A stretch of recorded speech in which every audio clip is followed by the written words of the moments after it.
Hi everyone, आज की इस वीडियो में अध्याय नंबर 3 विद्युत परिपथ एवं उनके घटक इसका A to Z complete solution with proper explanation के साथ आपको इस वीडियो में बताया जाएगा। यह आपके 8th ग्रेड अभ्यास पुस्तिका कक्षा 7 विज्ञान का अध्याय नंबर 3 है और इसका नाम है विद्युत परिपथ एवं उनके घटक। तो बच्चों, जो आपकी नई पुस्तक है 8th ग्रेड अभ्यास पुस्तिका जिज्ञासा, इसके अध्याय नंबर 3 विद्युत परिपथ एवं उनके घटक, चलिए इसे हम सॉल्व करते हैं। एक एक प्रश्न का उत्तर प्रॉपर एक्सप्लेनेशन के साथ आपको बताया जाएगा। बस अच्छे से आपको यहाँ पर सारे प्रश्नों को समझना है और इन्हें कंप्लीट करना है। तो पहले नंबर का प्रश्न अगर हम देखें तो कुछ इस तरह से वस्तुनिष्ठ टाइप के प्रश्न हमें दिए हैं और क्वेश्चन नंबर 1 में हमसे कहा है किसी उपकरण से रासायनिक ऊर्जा का रूपांतरण विद्युत ऊर्जा के रूप में होता है। ऑप्शन हमें ABCD 4 ऑप्शन दिए हैं। इसमें जो सही उत्तर हमारा है वह ऑप्शन नंबर सी बैटरी है। ठीक है, तो उत्तर में आप क्या करोगे, ऑप्शन नंबर सी बैटरी आपका सही उत्तर आएगा और नीचे आपको इस तरह से नोट करना है। चलिए, तो जो हमारा पहले नंबर का प्रश्न है इसमें आपको सही उत्तर बैटरी कर लेना है। अब हम देखते हैं इसके बाद में जो हमें प्रश्न क्रमांक 2 दिया है इसे। तो क्वेश्चन नंबर सेकंड अगर हम देखें तो कुछ इस तरह से प्रश्न हमसे पूछा है, यदि किसी विद्युत परिपथ में बल्ब को एल्यूमिनियम के तार की जगह प्लास्टिक के तार की सहायता से जोड़ा जाए तब क्या होगा। ऑप्शन में है बल्ब अधिक रोशनी के साथ जलेगा, ऑप्शन बी विद्युत धारा बढ़ जाएगी, ऑप्शन सी बल्ब नहीं जलेगा, ऑप्शन डी परिपथ पूरा हो जाएगा। देखो, उत्तर हमारा इसमें ऑप्शन नंबर सी बल्ब नहीं जलेगा, यह सही है। तो ऑप्शन नंबर सी बल्ब नहीं जलेगा आपको सही करना है। इसके बाद हम देखते हैं जो आपका अगला प्रश्न है, प्रश्न क्रमांक 3 आपको यहाँ से देखने को मिलेगा। कुछ इस तरह से प्रश्न हमें दिया है, LED केबल तभी दीप्तमान होती है जब धारा प्रवाहित होती है। ऑप्शन नंबर ए है धन टर्मिनल से ऋण टर्मिनल की ओर, फिर option B, option C, option D. 4 option दिए हैं। सही उत्तर हमारा ऑप्शन नंबर ए है धन टर्मिनल से ऋण टर्मिनल की ओर। ठीक है, तो इस प्रश्न में हमारा सही उत्तर ऑप्शन नंबर ए रहेगा। चलिए, इसके बाद हम देखते हैं जो आपका प्रश्न क्रमांक 4 है। आप इसे देख सकते हो, कुछ इस तरह से आपसे पूछा है, निम्नलिखित में विद्युत चालक पदार्थों का समूह है। ऑप्शन ए प्लास्टिक लोहा, ऑप्शन बी रबड़ सोना, ऑप्शन सी तांबा और ग्रेफाइट, ऑप्शन डी लकड़ी और चांदी। तो तांबा और ग्रेफाइट यह लकड़ी का चालक होता है, इसलिए ऑप्शन नंबर सी तांबा और ग्रेफाइट करेंगे। ठीक है, इनमें से जो विद्युत होती है, बिजली होती है, वह प्रवाहित हो जाती है, इसलिए हमने तांबा और ग्रेफाइट किया।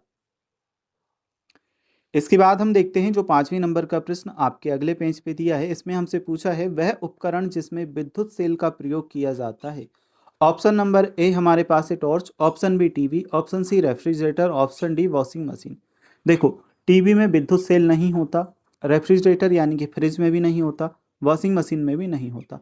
टॉर्च में हम विद्युत सेल का उपयोग करते हैं। ऑप्शन नंबर ए आपका टॉर्च सही उत्तर करेंगे। ठीक है, इसके बाद हम देखते हैं जो आपका प्रश्न है 6ठे नंबर का। इस प्रश्न में कुछ इस तरह से आप देख सकते हो क्या पूछा गया है, बल्ब में तंतु का ताप बढ़ने पर वह, ऑप्शन दिए हैं ABCD 4, क्या होता है। ऑप्शन ए हमारे पास है ठंडा हो जाता है, ऑप्शन बी प्रकाश छोड़ता है, ऑप्शन सी भारी हो जाता है, ऑप्शन डी छोटा हो जाता है। तो इस प्रश्न के उत्तर में हमारा सही उत्तर रहेगा ऑप्शन जो आपको बी दिया है प्रकाश छोड़ता है, ये हमारा सही आंसर है। चलिए, इसके बाद हम देखते हैं जो आपके रिक्त स्थान यानी कि फिल इन द ब्लैंक्स दिए हैं, रिक्त स्थानों की पूर्ति कीजिए। बच्चों, ऊपर साइड अगर आप देखोगे तो कुछ पहले से आपको शब्द दिए हैं जैसे कि विद्युत ऊर्जा, बैटरी, सुचालक, सूर्य, तंतु, परिपथ, आरेख। ठीक है, ये सारे हमें वर्ड्स दिए हैं, इन्हीं की सहायता से हमें सारे जो रिक्त स्थान हैं इन्हें कंप्लीट करना है। तो सबसे पहले नंबर का रिक्त स्थान हम यहाँ पे देखते हैं। ठीक है, तो पहले वाला रिक्त स्थान बच्चों आपका कौन सा है, यहाँ पे आप देखिए, ये आपका पहला रिक्त स्थान है। इसमें क्या कहा गया है, स्विच का उपयोग परिपथ को बंद करने या खोलने के लिए किया जाता है। रिक्त स्थान में हमने क्या लिखा, बंद करने या खोलने के लिए किया जाता है। यह आपको फिल इन द ब्लैंक्स में करना है। चलिए, इसके बाद हम देखते हैं जो आपका प्रश्न क्रमांक 2 है यानी कि सेकंड नंबर का रिक्त स्थान। देखो, मैं आपको बता भी दूं, पहले नंबर का हम सॉल्व कर चुके हैं। अब आप ये देखिए दूसरे नंबर का, इसमें हमसे क्या कहा है, तो दूसरे नंबर का रिक्त स्थान आपका ये है, विद्युत सेल विद्युत ऊर्जा की सहायक स्रोत हैं। सेकंड नंबर के रिक्त स्थान में विद्युत ऊर्जा आपको सही भरना है। चलिए, इसके बाद हम देखते हैं जो आपका तीसरे नंबर का प्रश्न है। इसे अगर हम देखेंगे कुछ इस तरह से हमसे पूछा है, दो या दो से अधिक सेलों का संयोजन कहलाता है। तो तीसरे नंबर का जो हमारा है इसका 2 या 2 से अधिक सेलों का संयोजन कहलाता है। 2 या 2 से अधिक सेल अगर जुड़ जाते हैं तो उसे हम कहते हैं बैटरी। उत्तर में हम क्या करेंगे? बैटरी। नेक्स्ट है हमारे पास चौथी नंबर का प्रश्न, बल्ब के अंदर लगी हुई पतली तार को क्या कहते हैं? तो क्वेश्चन नंबर जो आपका 4 है, बल्ब के अंदर लगी हुई पतली तार को तंतु कहते हैं। उत्तर में आप क्या करोगे? तंतु। अब है हमारे पास पांचवी नंबर का प्रश्न, सोलर विद्युत संयंत्र में बिजली उत्पादन का मुख्य स्रोत क्या है? सूर्य है। उत्तर में हम क्या करेंगे इसके? सूर्य। नेक्स्ट हम देखते हैं छठे नंबर का, ये छठे नंबर का आपका रिक्त स्थान, विद्युत धारा को प्रवाहित करने वाले पदार्थ को सुचालक कहा जाता है। इस प्रश्न के उत्तर में आपका आ जाएगा सुचालक। ठीक है। नेक्स्ट हम देखेंगे सातवें नंबर का आपको दिया है, विद्युत परिपथ का प्रतीकों के उपयोग से बना चित्र परिपथ आरेख कहलाता है। ठीक है। उत्तर क्या करेंगे? परिपथ आरेख। नेक्स्ट है हमारे पास आठवें नंबर का प्रश्न, इस प्रश्न में कुछ इस तरह से हमसे कहा है, एलईडी में दो धनात्मक एवं ऋणात्मक टर्मिनल होते हैं। तो उत्तर आपका होगा क्या? टर्मिनल होते हैं। चलिए नेक्स्ट है हमारे पास नौवीं नंबर का प्रश्न, इसमें सबसे पहले आपको यहाँ पे लिख लेना है मोबाइल फ़ोन। ठीक है। मोबाइल फ़ोन को ऊर्जा प्रदान करने वाले एकल सेल को बैटरी भी कहते हैं। तो उत्तर हमारा आएगा इसमें क्या? Mobile phone. जो आपके सही विकल्प दिए थे and fill in the blanks यानी कि रिक्त स्थान दिए थे, इन्हें हम कंप्लीट कर चुके हैं। इसके बाद आपके अति लघु उत्तरीय टाइप के प्रश्न आ जाते हैं, इन्हें हम देखेंगे। तो सबसे पहले आप देखो प्रश्न क्रमांक तीसरा आपका ये है। ठीक है। तो इस प्रश्न को हम समझते हैं क्या कहा गया है प्रश्न में।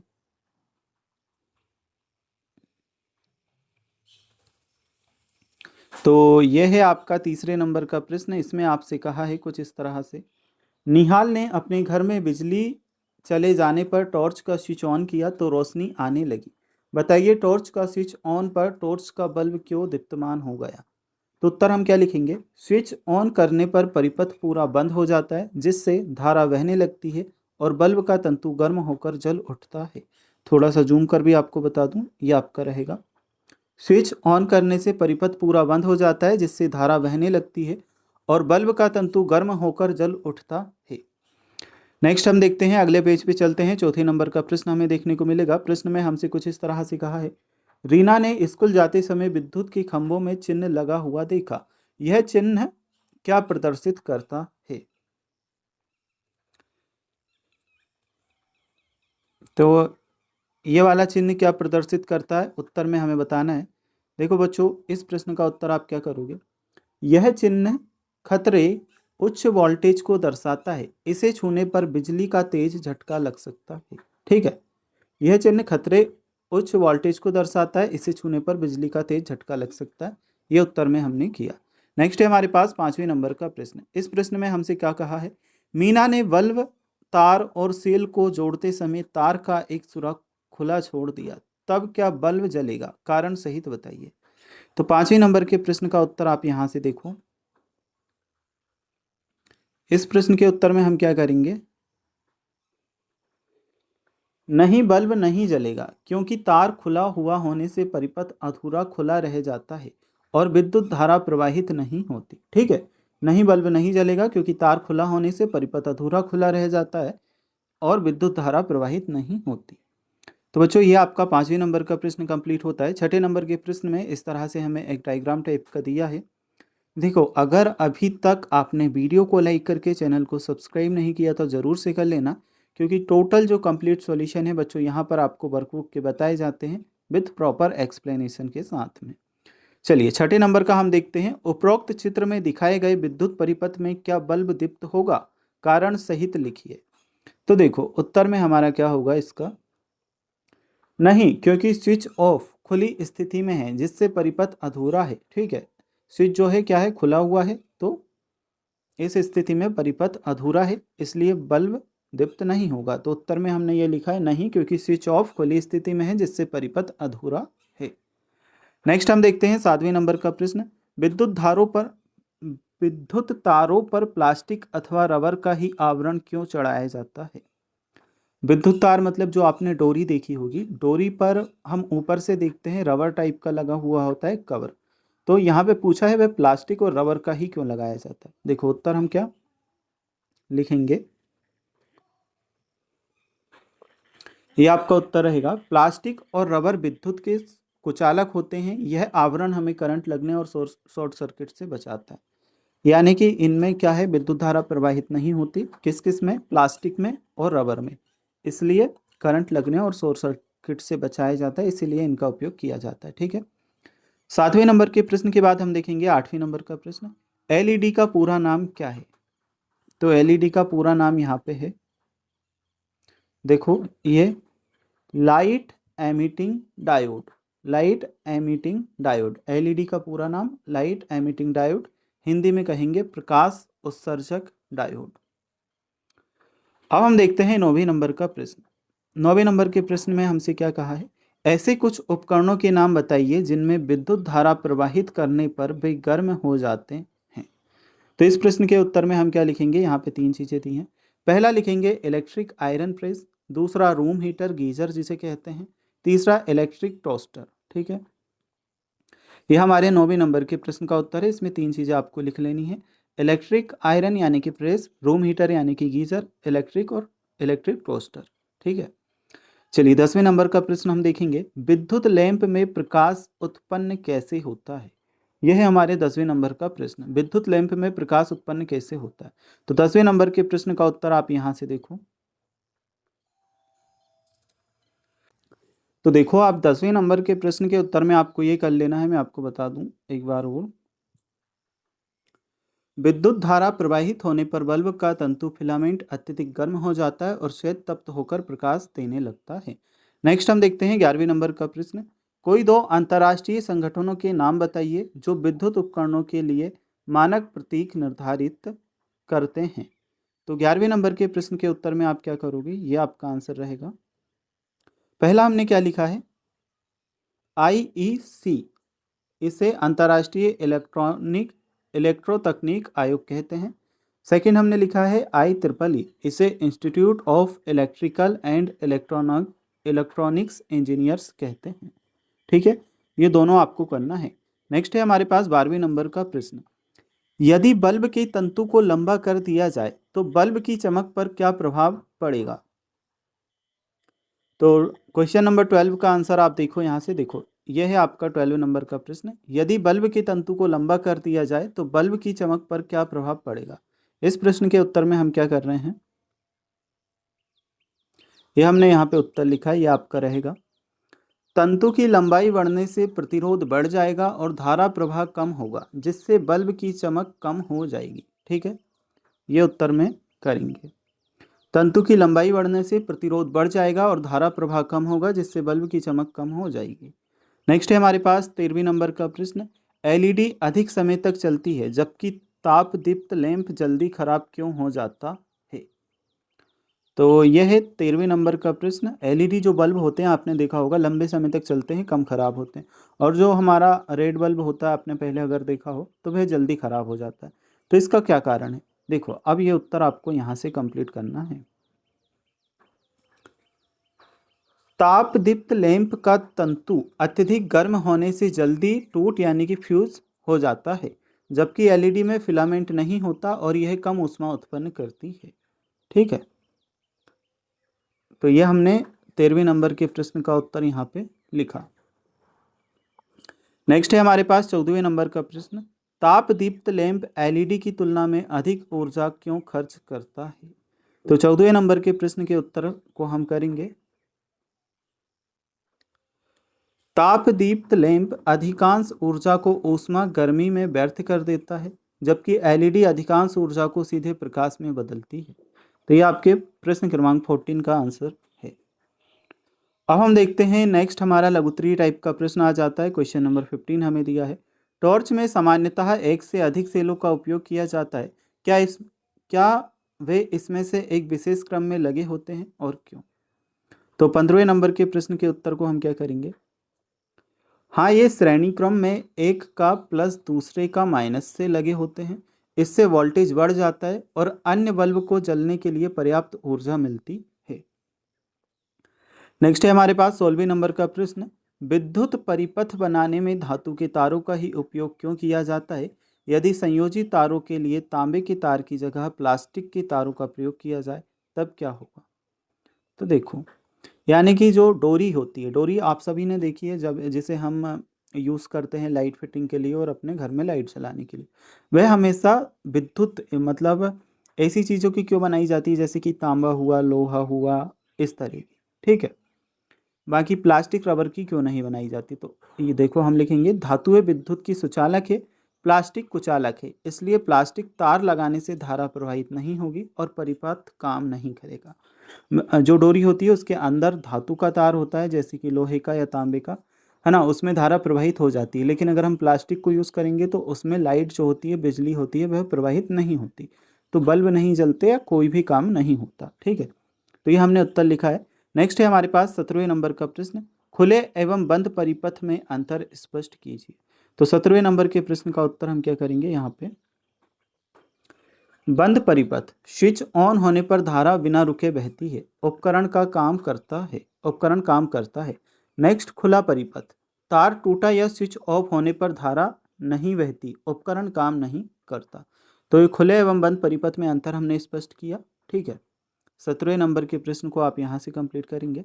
नेक्स्ट है हमारे पास 18वें नंबर का प्रश्न, प्रकरण खा में एलईडी दीप्तमान हो रही है तथा प्रकरण खा में दीप्तमान नहीं हो रही, इसका क्या कारण हो सकता है, लिखिए।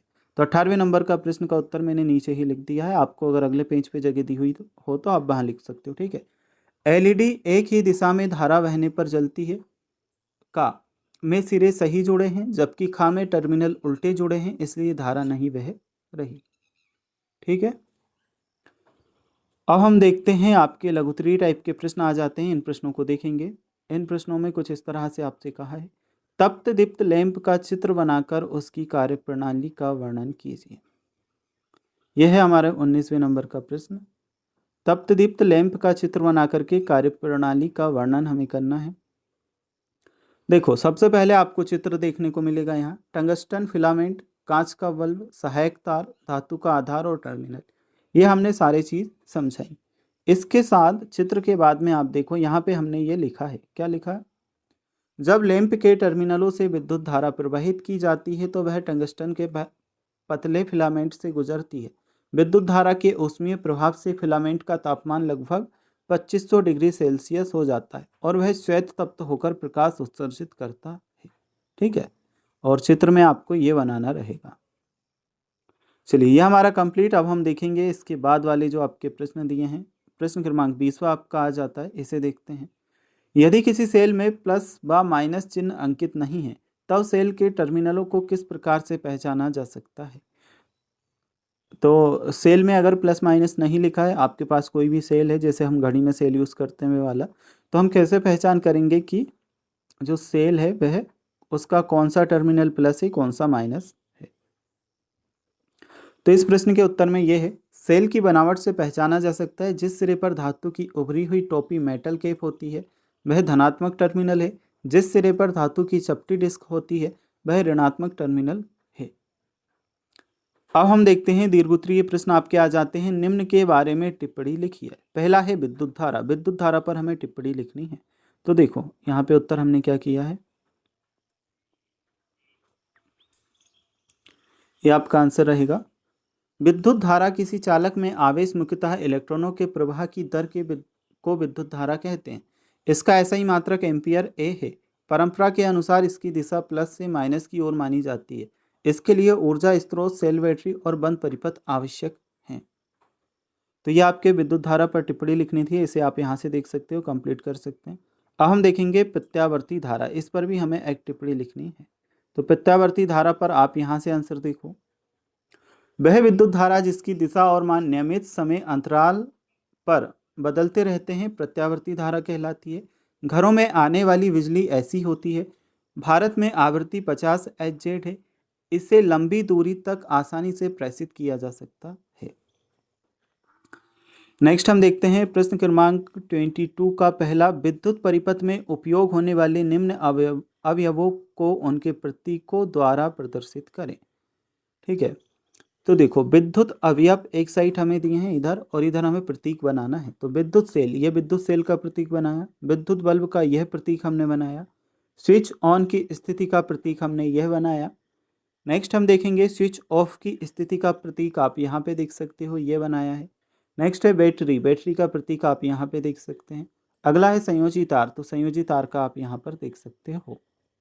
ठीक है, इस तरह से बना लेना है। चलिए अब हम देखते हैं प्रश्न क्रमांक 22वां। उपर्युक्त अवयवों का उपयोग करते हुए परिपथ आरेख बनाइए। पहला है जब स्विच ऑन स्थिति में हो, तो ये हमने स्विच ऑन स्थिति का बनाया है यहाँ पर। ठीक है, ये आप यहाँ से देख करके इसे इस तरह से बना लेना। नेक्स्ट अगर हम देखें सेकंड नंबर का, जब स्विच ऑफ स्थिति में हो, तो ये ऑफ स्थिति का हमने बनाया, इसे आप यहाँ से देख करके ऑफ स्थिति वाला देख सकते हो। चलिए अब हम देखेंगे जो आपके प्रश्न क्रमांक 23वां दिया है इसे। विद्युत के उपयोग के समय होने वाली क्षति से बचने के लिए हमें क्या क्या उपाय अपनाने चाहिए। तो इसका पहला उपाय हमने क्या लिखा है, गीले हाथों से स्विच या तार ना छुएं। सबसे पहला ये लिखा, गीले हाथों से स्विच या तार ना छुएं। दूसरा हमने क्या लिखा, ISI मार्क वाले उपकरणों का उपयोग करें। ठीक है, तीसरा हम क्या करेंगे, घर के परिपथ में MCB या फ्यूज जरूर लगाएं। अब हम देखते हैं इसके बाद जो हमें 24वां प्रश्न दिया है, इसे निम्नलिखित के बारे में टिप्पणी लिखिए। पहला हमें क्या दिया है, विद्युत के संचालक। इसमें हम क्या उत्तर लिखेंगे, वे पदार्थ जिनमें से विद्युत धारा आसानी से प्रवाहित हो जाती है, उदाहरण तांबा और लोहा।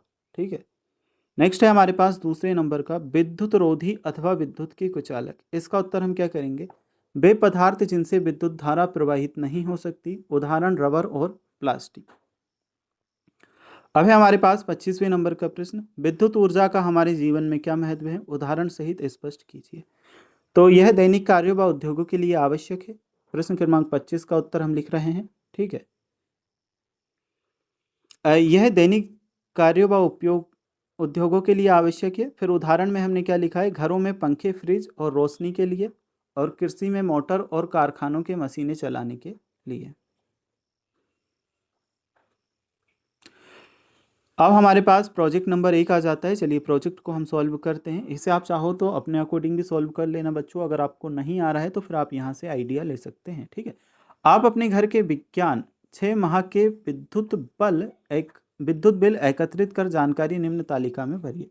6 माह के विद्युत बिल के अकॉर्डिंग यहाँ पे जानकारी हमें भरनी है। जैसे कि सबसे पहले माह का नाम हमें दिया है, इधर यहाँ विद्युत खपत बतानी है यूनिट में, इधर बिल राशि बतानी है। जनवरी में विद्युत की खपत कितने यूनिट हमने लिखी है 100, और बिल कितने का आया 600 रुपये का। नेक्स्ट फरवरी, इसमें 110 यूनिट खपत हुई और बिल 660 रुपये का आया। मार्च में अगर हम देखें तो 140 यूनिट खत्म हुई और 840 रुपये का बिल आया।